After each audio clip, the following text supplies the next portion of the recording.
The dojo fell silent. Two legends stood across from each other, sweat glistening under the harsh fluorescent lights. Jim Kelly, the American karate champion who had electrified audiences worldwide, faced off against Sonny Chiba, Japan's most feared martial arts icon. Between them sat Angela Mao, the revered judge whose reputation for fairness was matched only by her deadly precision in combat. This wasn't just another sparring match. This was the culmination of months of heated debate among martial arts enthusiasts. Who truly deserved the title of the greatest fighter of their generation? Jim Kelly had traveled far from his Chicago roots to reach this moment. Standing 6'1" with his signature afro and piercing gaze, Kelly embodied the perfect fusion of American athleticism and Eastern philosophy. His journey from the South Side to international stardom hadn't been easy, but every obstacle had forged him into something extraordinary.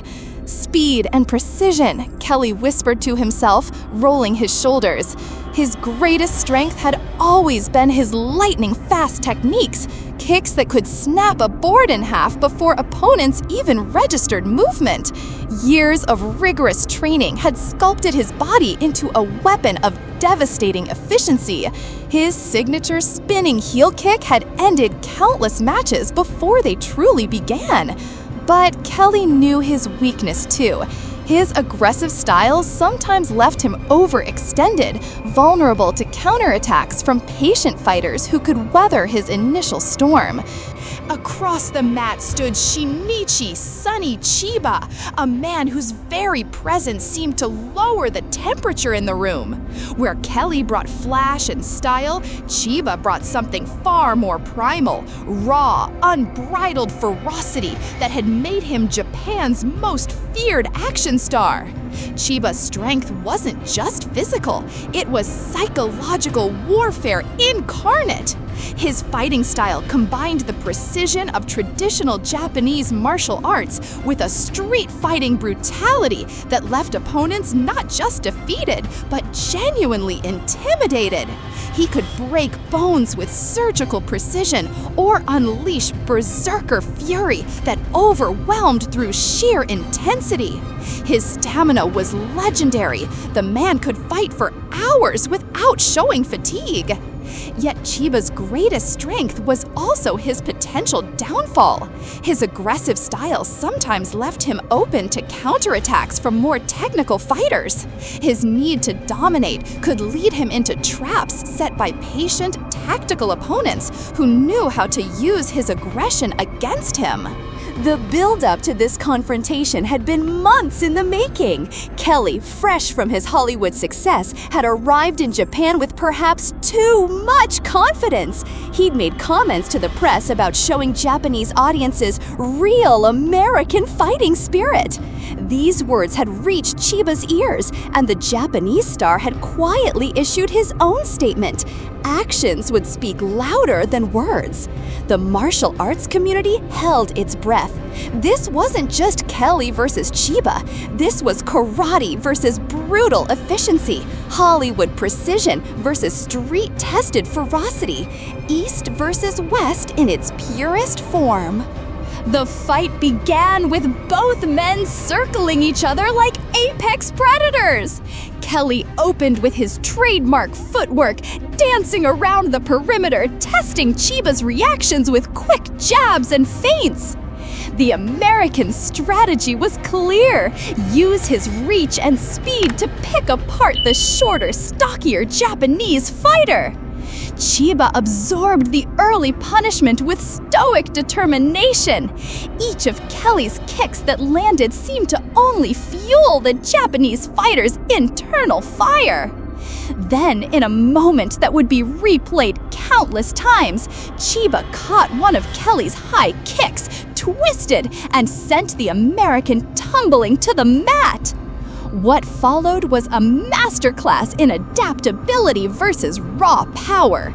Kelly showcased his Hollywood-honed technique, flowing from one combination to another with balletic grace. His kicks carved through the air with precision, each one a potential fight ender. But Chiba pressed forward relentlessly, absorbing punishment that would have felled lesser fighters, waiting for his moment. The turning point came in the fight's final act.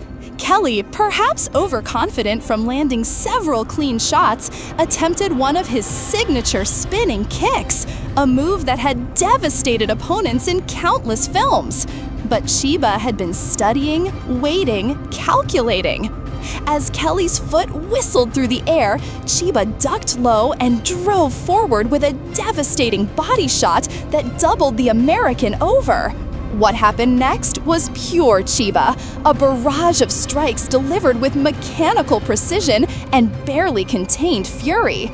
Kelly's technical superiority crumbled under the weight of Chiba's unrelenting assault.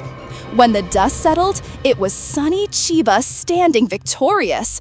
His triumph wasn't just about superior technique or conditioning, it was about the kind of warrior spirit that can't be taught in any dojo. Chiba had absorbed everything Kelly could deliver and responded with the kind of controlled violence that had made him a legend. Kelly's defeat wasn't a disgrace, it was a learning experience.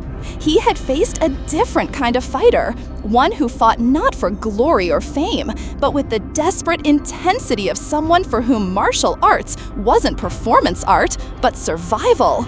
Chiba won because he understood something Kelly hadn't yet learned. In real combat, the fighter who wants it most often prevails over the fighter who fights best.